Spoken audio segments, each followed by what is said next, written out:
नमस्कार दोस्तों, मैं निशा सिंह सदीनामा की ओर से प्रस्तुत कर रही हूँ 24 जुलाई 2021 का संपादकीय, जिसे लिखा है हमारे संपादक जितेंद्र जितांशु ने, जिसका शीर्षक है इंडो पैसिफिक या एशिया पैसिफिक।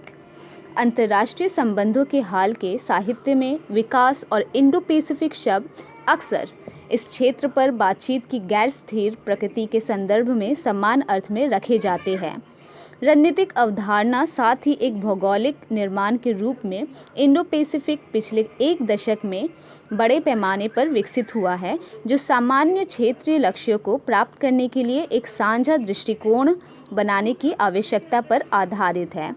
इसी पर आधारित है आज के संपादकीय इंडो पैसिफिक या एशिया पैसिफिक। इंडो पैसिफिक की धारणा हाल ही में व्यापक रूप से उपयोग की गई है, विशेष रूप से अमेरिका, भारत, जापान और ऑस्ट्रेलिया में, और लगभग एशिया पैसिफिक शब्द को लगभग बदल दिया है। रूस में भू राजनीतिक शब्दावली के इस परिवर्तन को आमतौर पर अमेरिका चीन टकराव के चश्मे के माध्यम से देखा जाता है और भारत को अपने पक्ष में करके दुनिया के उस हिस्से में अमेरिका की स्थिति को मजबूत करने के लिए वाशिंगटन के दृढ़ संकल्प के माध्यम से देखा जाता है। फिर भी भारत अपने स्वयं के वैचारिक निर्माण विकसित कर रहा है, जो एक ही नाम हो सकता है, लेकिन नई दिल्ली के विश्व और राष्ट्रीय हितों के दृष्टिकोण पर आधारित है। एशिया पैसिफिक शब्द, जो पहली बार संयुक्त राज्य अमेरिका में गढ़ा गया था, ने दक्षिण एशिया को बाहर कर दिया। एशिया प्रशांत आर्थिक सहयोग APEC, जिसने 1990 के दशक से 2010 तक हाई प्रोफाइल वार्षिक शिखर सम्मेलन का मंचन किया, भारत को पूर्ण सदस्य के रूप में शामिल नहीं किया था। जहां तक भारत का सवाल है, शीत युद्ध की समाप्ति के बाद इसने नई भू राजनीतिक अवधारणाओं के साथ आना शुरू किया, जो नाटकीय रूप से परिवर्तित अंतर्राष्ट्रीय परिवेश को दर्शाती है। नई दिल्ली की रणनीति का कूटनीतिक और आर्थिक पहलू 1991 में PV नरसिम्हा राव सरकार की एक्ट ईस्ट नीति के साथ शुरू हुआ। शीत युद्ध के बाद भारत के वैश्विक दृष्टिकोण में एक उल्लेखनीय बदलाव में दक्षिण पूर्व एशिया के साथ आर्थिक और रणनीतिक संबंधों को विकसित करने का प्रयास रहा है। इससे अपनी अर्थव्यवस्था को खोलने और गतिशील पूर्वी एशिया क्षेत्र का लाभ उठाने के भारत के निर्णय के एक महत्वपूर्ण घटक के रूप में भी देखा गया है।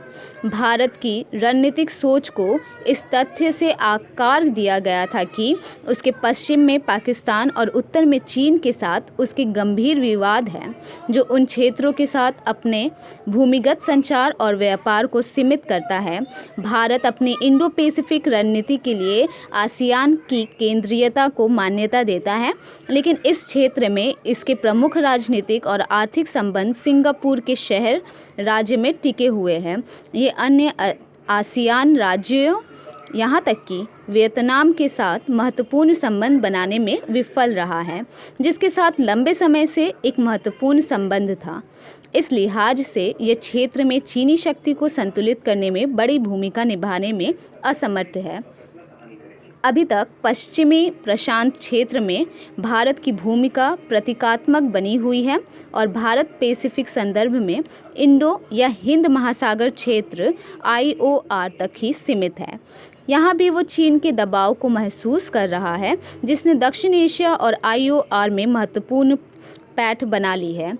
भारत के पड़ोसियों जैसे नेपाल, बांग्लादेश, पाकिस्तान, श्रीलंका और म्यांमार ने बीजिंग के साथ मजबूत संबंध विकसित किए हैं, जो पहले से ही समग्र रूप से IOR के साथ पर्याप्त व्यापारिक संबंध विकसित कर चुके हैं।